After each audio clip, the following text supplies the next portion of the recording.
নমস্কার, বাংলা জ্ঞান হাব চ্যানেলে আপনাদের সকলকে স্বাগত। ইরানের কাছে কি আবার নতি স্বীকার করলো আমেরিকার মতো সুপার পাওয়ার কান্ট্রি দেশের প্রেসিডেন্ট ডোনাল্ড ট্রাম্প? কেন বলছি? কারণ ইরানের বিরুদ্ধে যে নৌ অবরোধ চলছিল, যেখানে ওমান সাগরকে ঘিরে স্টেট অফ হরমুজকে চারিদিক থেকে ঘিরে ফেলে রেখেছিল, সেই নৌ অবরোধ হঠাৎ করে কাউকে কিছু না জানিয়ে গতকাল সন্ধ্যাবেলায় কি করলো, সেই নৌ অবরোধ তুলে নিল।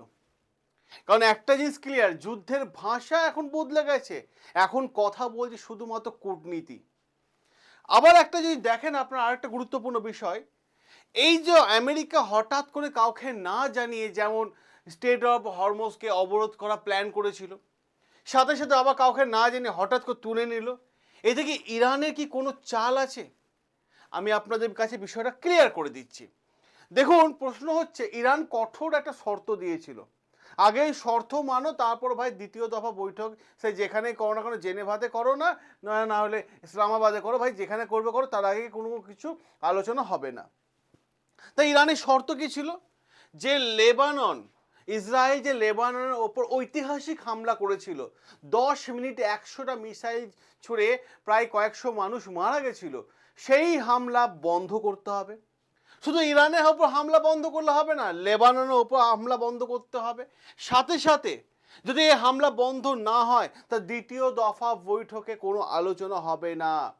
সুতরাং ডোনাল্ড ট্রাম্প কি করলো, তড়িঘড়ি করে বাধ্য হয়ে ইসরায়েলকে চাপ দেওয়া শুরু করে দিল, ভাই লেবাননে হামলা বন্ধ কর, লেবাননে হামলা বন্ধ কর। কারণ এরকমভাবে ডোনাল্ড ট্রাম্প ঘোষণা করে দিয়েছে। কারণ আপনারা যদি দেখেন, খুব গুরুত্বপূর্ণ জায়গা, লেবাননে গণহত্যা এবং গোটা বিশ্বব্যাপী কিন্তু একটা প্রতিবাদ শুরু হয়েছিল। কারণটা কি?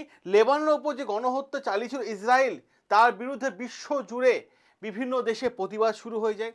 আর তার ফলে আমেরিকা প্রেসিডেন্ট ডোনাল্ড ট্রাম্প, ইসরায়েলের প্রেসিডেন্ট নেতানিয়াহু, এ কি করেছিল, এরাও কিন্তু একটা চাপের মধ্যে দিয়ে চলে আসছিল।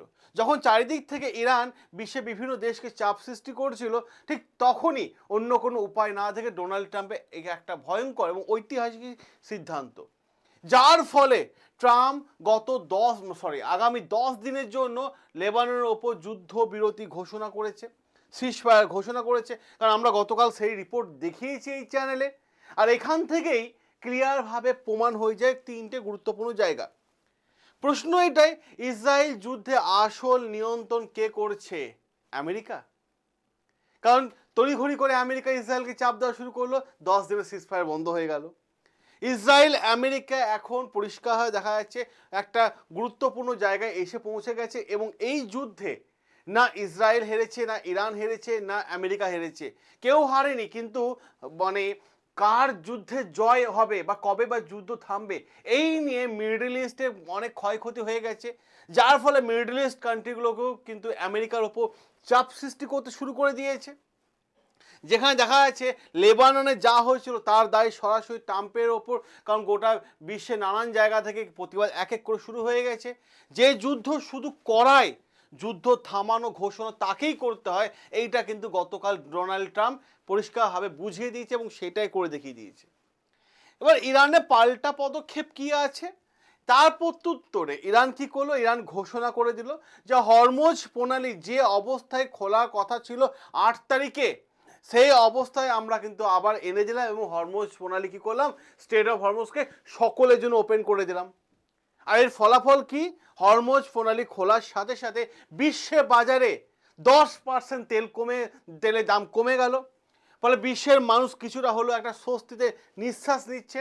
দেখুন কি বলছে আব্বাস আরাকাচি, একটা টুইট এসেছে, টুইটটা ভীষণ ইন্টারেস্টিং। টুইটের টেক্সটটা আমি এখানে করে দিয়েছি, কারণ এখানে ছোট দেখাচ্ছে, পরিষ্কারভাবে এখানে কী সব লেখা আছে দেখুন, দেখলে আপনিও চমকে যাবেন। In line with the ceasefire in Lebanon, the passage for all commercial vehicles through state of Hormuz is declared completely open for the remaining period and ceasefire on the coordinate route as already announced by Port and Maritime Organization of Islamic. Abbas Araghchi সে tweet করে দিয়েছে এবং সকলকে জানিয়ে দিয়েছে যে অবস্থায় 8 তারিখে স্টেট অফ হরমুজ খোলার কথা ছিল, সেই অবস্থায় কিন্তু আমরা স্টেট অফ হরমুজ খুলে দিলাম। খুলে দিলাম ঘোষণা করে দিয়েছে, বড় টুইট করে জানিয়ে দিয়েছে, কারণ হরমুজ প্রণালী আন্তর্জাতিক সব জাহাজ এখন এই রাস্তা দিয়ে যেতে পারবে।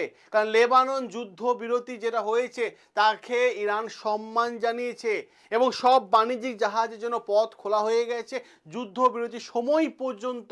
কিন্তু এইটা কনফার্ম করেনি যে আগে যেমন অবস্থায় মানে খোলা ছিল, সবসময় ওপেন থাকতো, সেটা বলেনি, কিন্তু সিজ ফায়ার পিরিয়ড পর্যন্ত কিন্তু ঘোষণা করে দেওয়া হয়েছে। আর এই ঘোষণা করে দিলে, আর এই ঘোষণা বদলে দিল বিশ্ব বাজারে হিসাব। হ্যাঁ, কারণ তেলের দাম তো হু করে বাড়ছিল। এবার প্রশ্ন হচ্ছে ইরান কেন এতদিন আলোচনা বসতে চাইছিল না? তার পেছনে গুরুত্বপূর্ণ কারণ আছে। কারণ আমেরিকা যুক্তরাষ্ট্র ইরানের সঙ্গে শান্তি বৈঠক করতে চেয়েছিল, সাথে সাথে ইরান কোনোভাবে এই উত্তরে সাড়া দেয়নি। কারণ ইরান বলে দিয়েছিল যে যদি লেবাননে গণহত্যা চলতে থাকে, যদি সাধারণ মানুষ মরতে থাকে, তাহলে শান্তির বৈঠক করা সম্পূর্ণ অর্থহীন। এটা কিন্তু ইরান আগেই জানিয়ে দিয়েছে। সাথে সাথে অপরদিকে ইরান কিন্তু একটা মুসলিম কান্ট্রিগুলোকে একটা বার্তা পৌঁছে দিল যে এই মুহূর্তে বিশ্ব মানে মুসলিমের কাছে কিন্তু একটা বড় বার্তা ইরান দেখিয়ে দিল। বিষয়টা কি? অন্য মুসলিম রাষ্ট্রের ওপর অত্যাচার হলে ইরান তার বিরুদ্ধে লড়াই করবে, গাজায় ফিলিস্তিনিদের পাশে থাকবে সেটাও জানিয়ে দিয়েছে। পাশাপাশি লেবাননের পক্ষে দায়বদ্ধ থাকবে ইরান সবসময়। অপরদিকে বিক্ষোভ হলে ইরান সেটা একাই কন্ট্রোল করবে, সেটাও ইরান কিন্তু জানিয়ে দিয়েছে।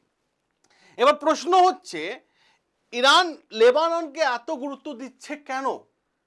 সে উত্তরটা যদি দেখেন আপনারা, ইরান বেশ কিছু প্রক্সি গ্রুপ তৈরি করে রেখেছে বিশ্বে বিভিন্ন দেশে। যেমন ইয়ামেনে দেখবেন আপনার হুদি গোষ্ঠী, অপরদিকে দেখবেন ইসরায়েলে যে লেবাননে দেখবেন হিজবুল্লাহ।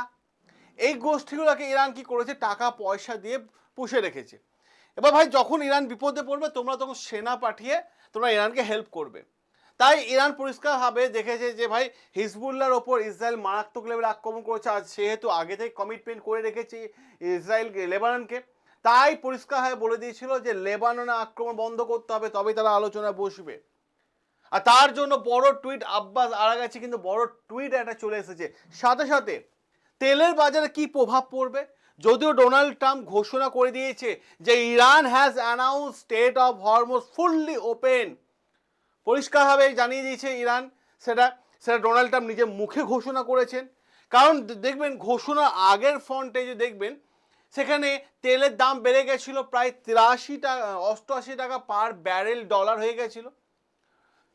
সেখান থেকে যেই ইরান ঘোষণা করলো তেলের দাম কমে গেল, সেখান থেকে হয়ে গেল 83 টাকা, প্রায় অনেকটা অংশ দাম কমে গেছে। সাথে সাথে যদি আপনারা দেখেন আর একটা গুরুত্বপূর্ণ জায়গা যে স্টেট অফ হরমুজ এত গুরুত্বপূর্ণ কেন?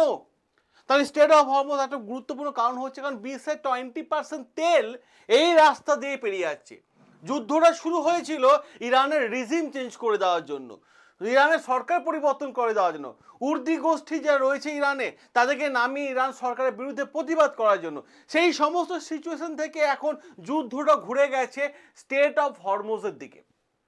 তাই স্টেট অফ হরমুজ গুরুত্বপূর্ণ জায়গা, এবং স্টেট অফ হরমুজ এতটাই গুরুত্বপূর্ণ ইরান বুঝিয়ে দিল যে তাদের কাছে কৌশলগতভাবে জয়লাভ করার সিদ্ধান্ত এবং প্ল্যান তাদের কাছে রয়েছে। তাই তারা জানে যে আমেরিকার সঙ্গে টেকনোলজিতে যুদ্ধে তারা জয়লাভ করতে পারবে না, তাই তারা কৌশলগত পথ অবলম্বন করে দিচ্ছে। আর যদি স্টেট অফ হরমুজ বন্ধ থাকতো তাহলে বিশ্বের জ্বালানিতে একটা মহাসংকট নেমে আসতো, বিশ্বে অর্থনীতি একটা মন্দা বজায় থাকতো, তেলের দাম রাতারাত হু হু করে বেড়ে যেত। কারণ ইরানকে জব্দ করতে গেলে গোটা পৃথিবীকে জব্দ হতে হবে, এটা কিন্তু পরিষ্কারভাবে ইরান জানিয়ে দিয়েছে এবং ইরান সেটা বুঝিয়ে দিয়েছে। কারণ তেল এমন একটা জিনিস যে দেশে অর্থনীতিকে একদম বলতে পারেন যে আপনার একটা মেরুদণ্ড। অপরদিকে আমেরিকা নো অবরোধ তুলে নিতে বাধ্য হলো কিসের জন্য? কারণ যখন স্টেট অফ হরমুজ খুলে দিল ইরান, তখনই আমেরিকা বাধ্য হয়ে গেল ভাই তাহলে চলো আমরাও তাদের অবরোধটা তুলে নিই। কারণ হরমুজ প্রণালী দ্বিতীয় দফা বৈঠকের আগে এই বিষয়টা, এই হঠাৎ করে নো অবরোধ তুলে যাওয়াটা এটা একটা অসম্ভব ব্যাপার ছিল, কিন্তু সেই সম্ভবটা করে দেখালো কে? আমেরিকা বা ইরান, দুই পক্ষই কিন্তু করে দেখিয়েছে। তাহলে এবার বোঝা যাচ্ছে যে হিজবুল্লাহ এবং ইসরায়েল যুদ্ধবিরতি কোন জায়গায় এবং কার হাতে এই নিয়ন্ত্রণটা চলছে। কারণ পরিষ্কার প্রশ্ন, ইসরায়েল যদি নতুন হামলা চালায়, হিজবুল্লাহ যাতে পাল্টা আক্রমণ না করে, ইসরায়েল যাতে নতুন হামলা না করে, সেই বিষয়ে আগে কিন্তু বৈঠকে আলোচনা হবে। এবং কূটনৈতিকভাবে যোগাযোগ রেখে হিজবুল্লাহকে যুদ্ধ থামানোর নির্দেশ দিয়েছে নাকি ইরান। অপরদিকে হিজবুল্লাহ আনুষ্ঠানিকভাবে জানিয়ে দিয়েছে যে তারা যুদ্ধবিরতিকে সম্মত জানিয়েছে এবং সম্মান জানিয়েছে। অপরদিকে ইরানে আরও একটা গুরুত্বপূর্ণ পয়েন্ট অ্যাড হয়ে গেছে। হয়তো ইরান এতদিন 10 দফা দাবি রেখেছিল, হয়তো এই 10 দফার সাথে আরও একটা পয়েন্ট অ্যাড হতে পারে। কারণ ইরানে বর্তমান সময় যদি দেখেন আপনারা, গুরুত্বপূর্ণ তথ্য ইরানের পক্ষ থেকে আসা শুরু হয়েছে। সে তথ্যটা কি, যে প্রতিবেশী দেশগুলোর ওপর জমি যেভাবে ইসরায়েল দখল করছে, যেভাবে লেবাননের দক্ষিণ প্রান্তে বিভিন্ন জায়গায় ইসরায়েল দখল করছে, সেইগুলোকে কিন্তু বন্ধ করতে হবে। কারণ নতুন বাফার জোন তৈরি করার চেষ্টা করছে কে? ইসরায়েল। অতএব এইটাকে বন্ধ করতে হবে এবং আমেরিকাকে নিশ্চিত করতে হবে ইসরায়েল যেন লেবাননে কোনো অংশ বা কোনো জমি দখল করতে না পারে। এইটাও কিন্তু বৈঠকের একটা গুরুত্বপূর্ণ জায়গা হয়ে গেছে। আর দ্বিতীয় দফা বৈঠক সবার নজরে কাড়ার মতো বিষয় হয়ে আছে এবং দ্বিতীয় দফা বৈঠক একটা বড় একটা আকর্ষণীয় বিষয় হতে চলেছে। কারণ দেখা যাবে আমেরিকার সঙ্গে ইরানে যে দ্বিতীয় দফা বৈঠক মুখোমুখি হতে চলেছে, সেখানে আরও বেশ কিছু নতুন মোড় কিন্তু এসে হাজির হয়ে গেছে। কারণ গতকালকে আমি আপনাদের জানিয়েছিলাম পাকিস্তানের ভূমিকা। আসিফ মনির আমেরিকার উদ্দেশ্যে রওনা দিয়ে দিয়েছে পয়েন্ট আনার জন্য, আমেরিকার পয়েন্ট আনার জন্য। অপরদিকে শেহবাজ শরীফ পাকিস্তানের প্রাইম মিনিস্টার, সেও কিন্তু ইরানের সাথে যোগাযোগ রেখেছে এবং আলোচনা চালিয়ে যাচ্ছে। লক্ষ্য একটাই, ইরান এবং আমেরিকার মধ্যে একটা সমঝোতা। আপাতত দৃষ্টি দেখে মনে হয় যে কিছুটা হলো স্বস্তির নিঃশ্বাস বাতাসে ঘুরে বেড়াচ্ছে। গোটা পৃথিবী তাকিয়ে আছে ইরান আমেরিকার দিকে। আর সব থেকে আশার খবর কি, বর্তমান পরিস্থিতি লেবাননে যুদ্ধ বিরতি হয়েছে, যুদ্ধ এখন বন্ধ রয়েছে 10 দিনের জন্য। হরমুজ প্রণালী থেকে ইরান উন্মুক্ত করে দিয়েছে, সমস্ত দেশে জাহাজ যেতে পারবে। আমেরিকা হরমুজ প্রণালী থেকে তার সেনাবাহিনী উইথড্র করে নিয়েছে এবং আনন্দের বিষয় হলো বিশ্ববাজারে একটা স্বস্তি চলে এসেছে, শান্তি চলে এসছে। কারণ সাময়িক হলেও পৃথিবীতে একটু হলেও কিন্তু শান্তি কিন্তু দেখা যাচ্ছে, যেটা এই মুহূর্তে প্রায় দীর্ঘ 40 দিন ধরে যুদ্ধ যেটা হয়েছিল তার মধ্যে গুরুত্বপূর্ণ জায়গা, যে মধ্যপ্রাচ্যে আকাশ পুরো নীল থেকে ধুঁয়ো এবং অন্ধকারে ছেয়ে গেছিল। অপরদিকে যদি আপনারা দেখেন, আর একটা গুরুত্বপূর্ণ বিষয় আমি আপনাদের বলি, বর্তমান সময় হচ্ছে এআই এর যুগ। যারা এআই শিখবে তারা এগিয়ে যাবে, যারা এআই শিখবে না তারা পিছিয়ে পড়বে। তো আপনি যে মাধ্যমিক পাস বা উচ্চ মাধ্যমিক পাস বা গ্র্যাজুয়েশন পাস হন, বাড়ি থেকে বসে এআই শিখুন। সম্পূর্ণ বাংলা ভাষায় আমাদের রেকর্ডেড ব্যাচ চলে এসছে। ব্যাচ কোথায় পাবেন? এই ভিডিও কমেন্ট বক্সে চলে যান, কমেন্ট বক্সে ব্যাচের লিঙ্ক দেওয়া আছে। সকলে ভালো থাকবেন, সুস্থ থাকবেন, সাবস্ক্রাইব করে নেবেন আমাদের চ্যানেল, যেখানে প্রতিটা আর্টিকেল তুলে এনে আমি আপনাদের সামনে অ্যানালাইসিস করে থাকি। দেখা হবে আপনাদের সাথে নতুন আরও একটা গুরুত্বপূর্ণ আর্টিকেল নিয়ে।